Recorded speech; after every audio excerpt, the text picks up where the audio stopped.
लोग हैं वृद्ध हो गए बेचारे, ये तत्व ज्ञान ना मिलने से, अध्यात्म ज्ञान ना मिलने से अपने को जो ट्रेनिंग मिलती है परिवार से, रिश्तेदारी से, कुटुंब कबीले तक, समाज से, वो केवल यही मिलती है भाई अपना करके खा ले और ले कर दे दे। ये तो एक नेक पुरुष का कर्तव्य बनता है, ये तो फर्ज होना ही चाहिए। लेकिन इसके साथ साथ हमने भविष्य का जो करना था, वो परमात्मा की साधना, धर्म, पुण्य करने थे, वो ज्ञान के बिना वंचित रह गए। और वो ज्ञान मिले सतगुरु और संत से, तो परमात्मा कहते हैं आखिर तुझको कौन कहेगा गुरु बिन आत्म ज्ञान। ठीक है, समाज संसार में रहने की विधि तो आपको समाज के लोग बता ही रहे हैं, लेकिन आत्म कल्याण का जो मार्ग है वो संत ही बताया करते हैं। और संतों तक आप पहुंच नहीं पाते क्योंकि आप उसी ऐसे समाज में ग्रप हो गए और उन्हीं विचारों से आप संतुष्ट हो गए कि इतना ही काम है। जब सत्संग में आवांगे पता चलेगा कि मनुष्य का और भी एक आवश्यक काम है जो हमने प्रारंभ नहीं किया। दास पहले गांव गांव में जाते थे, सत्संग करता था। एक गांव में दो भाई थे, एक ने उपदेश ले लिया था, एक उनके पिताजी थे, बहुत नेक आत्मा थे, लेकिन इस ज्ञान के अभाव से वो इन सत्संग आदि के नाम से बहुत खिंचते थे। हम वहाँ 3 दिन का पाठ करते थे जैसे यहाँ चलता है, और 3 दिन तक 2-2, 3-3 बार टाइम में सत्संग करते थे। घर वालों को समझाते थे क्योंकि नया भगवान, नया ही ज्ञान, कई दिन तक लगातार समझाने से कुछ बुद्धि में आता है ये। तो हम सत्संग कर रहे थे, उन घर वालों ने अपने सभी भाईचारे को कह दिया था कि हमारे घर में 3 दिन कोई भी हुक्का बीड़ी तम्बाकू का प्रयोग करने नहीं आवे, या घर में बीड़ी तम्बाकू लेकर भी नहीं आवे। तो क्या हुआ कि उनका बूढ़ा ऊपर चौबारे में, आंगन में, गर्मियों के दिन थे, ऊपर हुक्का भर कर बैठ गया दूसरे भाई अपने पुत्र के घर पे। हम सत्संग करते रहे। तो जब सत्संग समाप्त होने को हुआ, रात पहले दिन सत्संग सुना दिन में, फिर रात ने सुना, तो अगले दिन वो रात्रि के समय सत्संग समापन हुआ, बूढ़ा नीचे आ गया। लगभग 70 वर्ष की आयु थी उसकी।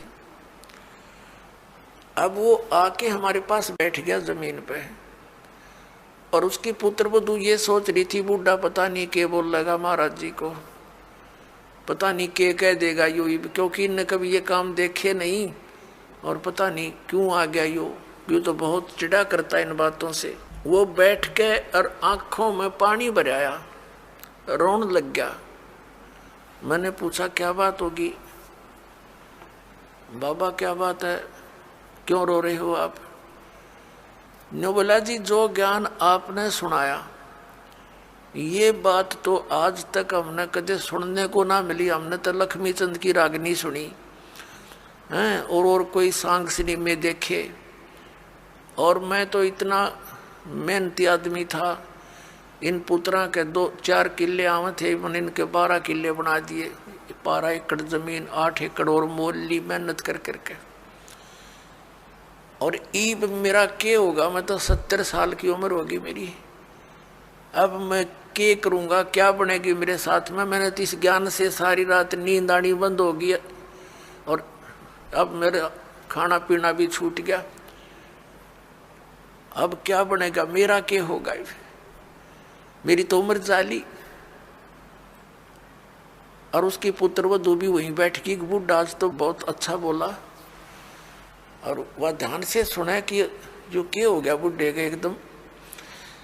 ने बोला जी क्या मेरा भी कुछ हो सकता है? मैंने कहा देखो विश्वास करो, विश्वास करो। अब जैसे कुएं होते थे पहले बहुत गहरे, और उनमें 100-100, 150 फुट नीचा जल होता था। उसको निकालने के लिए एक लंबी नेजू हुआ करती रस्सी, बहुत मोटा, इतना मोटा रस्सा, और 150-200 फुट लंबा, और उसके बाल्टी बांध दी जाती थी। और वो बाल्टी से पानी निकालते थे तो 100 फुट दूर तक खींच के ले जाते थे 2-3 जने, और फिर बाल्टी से जल निकल आता था। तो मैंने कहा कि जैसे कुएं में बाल्टी जा रही हो और नेजू हाथ से छूट गई रस्सी, और वो तो जा रही है, और भाग दौड़ के और उसको पकड़ने की चेष्टा कर ली यार, वो हाथ में आ जा, लास्ट की 6 इंच भी ठहगी, लास्ट की गिरते गिरते अगर 6 इंच भी बची हो और हाथ में पकड़ी जावे तो क्या हो, वह बाल्टी भी बाहर आ जा और पानी भी साथ आवे, जल भी भरा होगा और बाल्टी भी मिल गई, कुछ भी ना गया। अरनू का जान देव तो जाए ली, तो वो तो जा ही रही है, फिर तो पड़ गए कुएं में, हाथ से छूट गया मनुष्य जीवन। मनुष्य जीवन के अंतिम सांस में भी ये सत भक्ति आपको मिलेगी, आपको मनुष्य जीवन मिलेगा, ये गारंटीड बात है।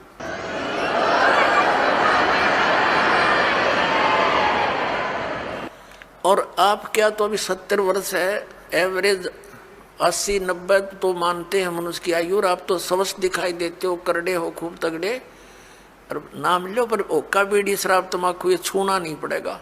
और आन उपासना कुछ नहीं करोगे, ये बाबे गांव गुम में जितने डेरे डारे बन रहे हैं या अन्य जो समाध पूजा तीर्थ व्रत ये नहीं करने होंगे। ने बोला जी मैं तो कुछ नहीं करूं, मेरा पीछा छूटे क्यों करे, और कर करा लिया हमने, सारी उम्र डले डोलिए, मुझे दीक्षा दे दो। उसकी पुत्र वधू कहने लगी दादा ओके बहुत पीवे है तू, नाम लेकर हुक्का नहीं पीना। नो बोला तो देखिए तो एक बार, मन तो पता ही ना था इस बात का, आग लग गई सोके गए, फूकना मैंने मेरा गधा बनूंगा, कुत्ता बनू, ब्रान मटी होगी। और संता के वचन है ये झूठे नहीं हुआ कर दे बेटी, तो पुण्यात्माओं देख कर भाग जाएंगे बुढ़ापे में। नाम ले लिया उस भक्त ने और 10-15 वर्ष जिया और सह शरीर आराम तो अपना मृत्यु को प्राप्त हुआ और मोक्ष हो गया। कहते हैं जीना तो थोड़ा ही भला दे, सत सुमरण हो और लाख वर्ष का जीवना लेखे धरे नहीं कोई। अपने आत्माओं जैसे बालक भक्ति पर लगता है बहुत अच्छी बात है, लेकिन इस ज्ञान से परिचित बूढ़ा तो सिर धड़कीबाजी ला देगा। न पता है उसने तो रोज पता है ना मेरा कल टिकट कट जाए, तो स्लोप में लिया जीवन कति नो डलान में है। लास्ट दिन के रह जा 60 साल पाछे तो उल्टी गिनती शुरू हो जाए, ध्यान रखनी चाहिए बुढ़ा ने। और डट के करे भक्ति अपना पीछा छुटवावे। और ईब ही न्यू पड़े रहे। जैसे एक कवि का एक शब्द है, बिना ज्ञान के ऐसे दुखी होते हैं। एर नर धोखे धोखे लुट गया आगी अंत गड़ी रे आगी अंत गड़ी। एर नर धोखे धोखे लुट गया आगी अंत गड़ी रे आगी अंत गड़ी। तो फिर क्या कहता है, पोता ब्यालों या मन में रही और एली करवा जो खड़ी टिकट कटन हो रही है और ये आस्था लाए बैठा है कि भगवान एक पोता और ब्याह जा फिर बेशक मर जाऊं, और फिर नो कहे एक छोरे किया एक और मकान बन जा बस फिर क्या कहने बेशक मर जाऊं। बता, इस प्रकार की आस्थाएं अज्ञानता से वृद्ध अवस्था में ये ज्यादा बढ़ जाती है, और जब ज्ञान हो जाएगा तब अपना माला लेके और बैठ जा कुण में, ना ताश खेले ना होके पाड़े ना गप्पे मारे, दिन रात एक करके अपना भक्ति करा के पीछा छुड़वाए। तो इस प्रकार पुण्यात्माओं परमात्मा कहते हैं पाछे गई सो जान दे और ले रहे तीन राख, उल्टी ला चढ़ाइयो करो अपुटी चाक। अगम निगम को खोज ले बुद्धि विवेक विचार, उदय अस्त का राज मिले तो बिन नाम बेगार। क्या कहते हैं परमात्मा के याद दिलाना चाहते हैं कि जरा सा कुछ विवेक से काम ले ए प्राणी,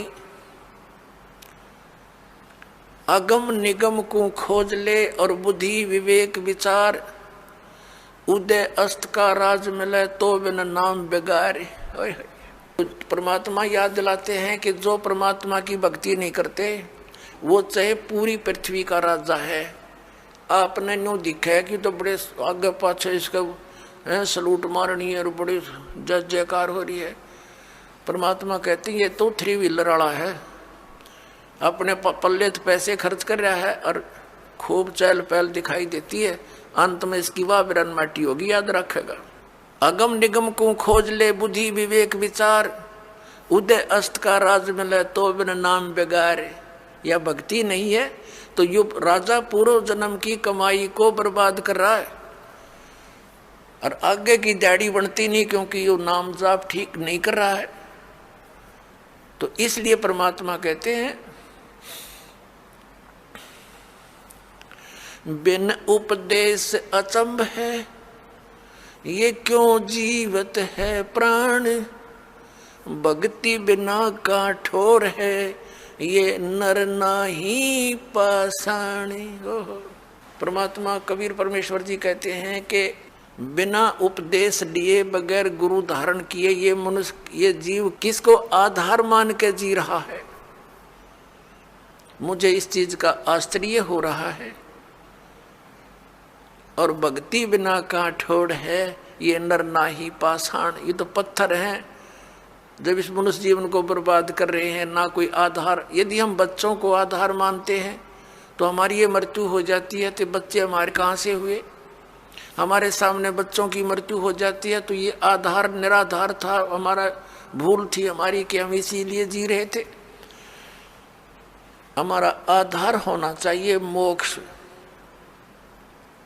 और मोक्ष के लिए पूर्ण संत की आवश्यकता होती है, सतभक्ति की आवश्यकता होती है। तो वो सभी समय संयोग इस कलयुग में आके इकट्ठे होते हैं जो अब आपके लिए रजा कर रखी भगवान ने। संत पूरा हो, पूर्ण परमात्मा की भक्ति हो, शास्त्र अनुकूल हो, अधिकारी हो नाम देने का, तो ऐसे संयोग ऐसे नंबर कदे कदे जुड़ा करें जो आज सारे नंबर मिल गए। और अब केवल नाम लेना है, बुराइयों से बचना है, मोक्ष हो जाएगा। परमात्मा क्या कहा करते, यो सौदा फिर नाही संतो, यो सौदा फिर नाही, यो सौदा फिर नाही रे संतो, ये सौदा फिर नाही। लोहे जैसा ताव जात है, लोहे जैसा ताव जात है, ये काया दे सराही रे संतो, यो सौदा फिर नाही। ये सौदा फिर नाही संतो, यो सौदा फिर नाही। ये मनुष्य जीवन का मिलना बार बार नहीं होता। किसी सदग्रंथ को उठाकर देख लो, किसी महापुरुष के विचार देख लो कि मानुष जीवन दुर्लभ है, ये मिले न बारंबार, और जैसे तरवर से पत्ता टूट जाए वो फिर नहीं लगता डार। परमात्मा कहते हैं कबीर साहब जी के इड़की दे दे रोएगी सुरता जो तू चलेगी अकेली। जिस परिवार के लिए तू सारा दिन केवल इस पशु जैसे कर्म में ही लीन रहता है, और जब तेरी मृत्यु होने का समय आ जाएगा, अचानक बीमारी भयंकर हो जाती है लाइलाज, फिर वो सोचता है कि अब मेरा क्या बनेगा भगवान, मेरे बच्चे रह गए, इनका क्या होगा। परमात्मा कहते हैं तू भक्ति कर, मेरी शरण में आ, तेरी आयु भी बढ़ाऊंगा, तेरे बच्चों की भी रक्षा करूंगा। इसलिए भगवान की खोज हम कर रहे थे, भक्ति कर रहे थे कि हमारा ऐसा बुरे टाइम में भगवान मदद किया करता है। तो परमात्मा कहते हैं तू मेरी शरण में आ, फिर लग ढंग से।